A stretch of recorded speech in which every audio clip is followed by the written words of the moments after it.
Noina chaga nupagane yam lun tawi yam nungsi ina ponggi daina. Haujikte aigisu icha se inakta lengdana leire. Adugi ora.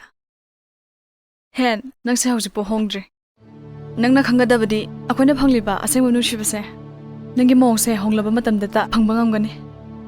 Aduga haujik nang na phanglibadidi nangi power shell na namduna lebani.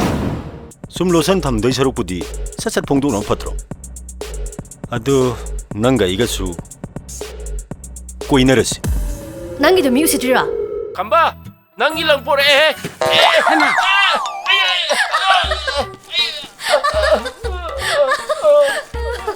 Ayo ima.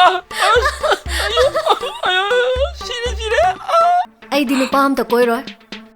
Ai ne hek pama ko yaura aba. Phabra natraga leibra dum tawra ani. Aduga ai ngonda soft ka tawsala aba. Leiraga minai dum ohenge.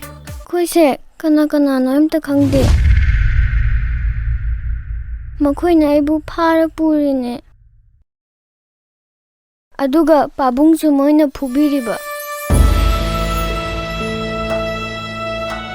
Moi myamna mase aigi mani hai. Ado ai mama se khangde. Moina aingoda kihaliba. Moiga leize na hayo na hariba. Aigi achapot sanapot mayam leibi. Adu orsu ai amta pamde. Ai thanda ka manungda thamme. Pabungsu abungsu yam ningsinge. Hoi hana dawna pangchatchatpa pangaw ngawbududi yadre. Madu le sharingai wani. Yum mama palabadi madu yaraktre. Ining ikha pangdaw tawba yadre.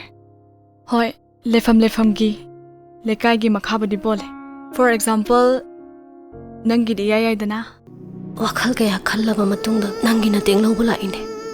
Aina ai mangai re na chatluba. Sel na ngamdaba leite khalluba. Mipam khuding maktagi aina ngamme na chawthok charubado. Ai yam lalamme. Amoda. Nang gai khut saga se tata paya ba mira. Nangi se police ore kaina phau sai ro. Ha. Kyam phau Musim gena. ne kuptin he. Mi usitaba. Nungai ni ba na hosi. Nungai ni yo. Hey, napi na dam takhali do kay Tari dia. Tari gi takhat pa di.